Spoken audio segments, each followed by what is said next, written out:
ಮುಂದಿನ ಚುನಾವಣೆಯಲ್ಲಿ ನಾನೇ JDS ಅಭ್ಯರ್ಥಿ ಅನ್ನುವಂಥ ಒಂದು ಸ್ಟೇಟ್ಮೆಂಟ್, ಅಂದರೆ ಇದೆಲ್ಲ ಹೇಳಿಕೆಗಳನ್ನು ನೋಡ್ತಾ ಇದ್ರೆ ಮೈತ್ರಿ ಮುರಿಯುವಂತಹ ಸಾಧ್ಯತೆ ಇದೆಯಾ ಅನ್ನುವಂಥ ಚರ್ಚೆಗಳು ಆಗ್ತಾ ಇರುವಂಥದ್ದು. JDS BJP ಮೈತ್ರಿಗೆ ಬ್ರೇಕ್ ಬೀಳುವ ಅನುಮಾನ ವ್ಯಕ್ತವಾಗ್ತಾ ಇದೆ.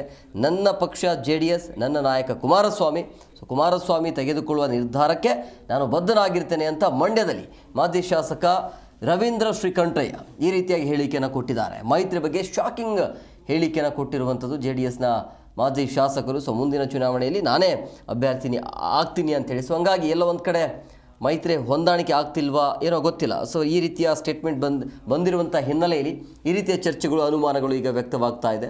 ನನ್ನ ಪಕ್ಷ JDS, ನನ್ನ ನಾಯಕ ಕುಮಾರಸ್ವಾಮಿ ಅವರು ಏನು ಹೇಳ್ತಾರೆ, ಅದಕ್ಕೆ ನಾನು ಬದ್ಧನಾಗಿರ್ತೇನೆ ಅಂತ. ಯಾರು ಹೇಳಿದ್ದಾರೆ? ಸೋಷಿಯಲ್ ಮೀಡಿಯಾ ಫಾಲೋವರ್ಸ್ಗಳು ಕೂಡ ಟ್ರೆಂಡ್ ಆಗ್ತಾರೆ ಅಂತ ಇಂಡಿಯಾ ಅಭ್ಯರ್ಥಿ ಇದೆಲ್ಲ ಒಂದು ಕಡೆ ಕುದಾಟ ಆಗ್ತಿದೆ ಸರ್. ಸಮನ್ವಯತೆ ಬರಕ್ಕೆ ಆಗ್ತಿದೆಯಾ? ನಾನು JDS ಅಭ್ಯರ್ಥಿ.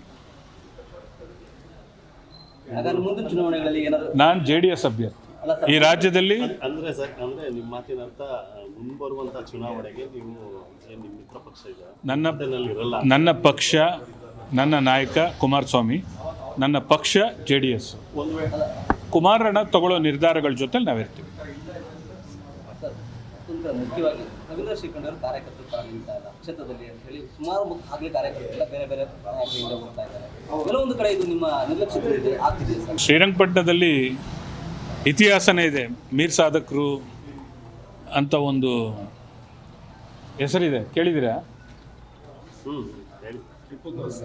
ಟಿಪ್ಪು ಕಾಲದಲ್ಲಿ ಅವರು ಒಳಗಿತ್ಕೊಂಡು ಸಾಮ್ರಾಜ್ಯನ ಧ್ವಂಸ ಮಾಡಿದ್ರು. ನಾನು ಅವಕಾಶ ಕೊಡಲ್ಲ ಅದಕ್ಕೆ.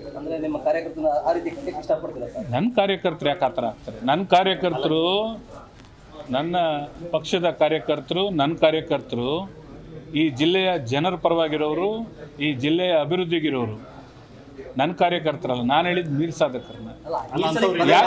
ಯಾರಿಗೆ ಅನ್ವಯಿಸುತ್ತೆ ಅವ್ರಿಗಾಗುತ್ತೆ. ನಾನು ಇಸ್ಕೊಳ್ಳಲ್ಲ ಅಂಥವ್ರನ್ನ. ನನ್ನ ಹತ್ರ ಇರೋರು ಅಂಥವ್ರಲ್ಲ. ನನ್ನ ಹತ್ರ ಇರೋರು ವೀರರು, ಧೀರರು, ಜಿಲ್ಲೆಯ ಜನ ಪರವಾಗಿರೋರು, ಅಭಿವೃದ್ಧಿ ಪರವಾಗಿರೋರು. ಯಾರಾದರೂ ಇದ್ದರೆ ಅವ್ರಿಗೆ ಅನ್ವಯಿಸುತ್ತೆ.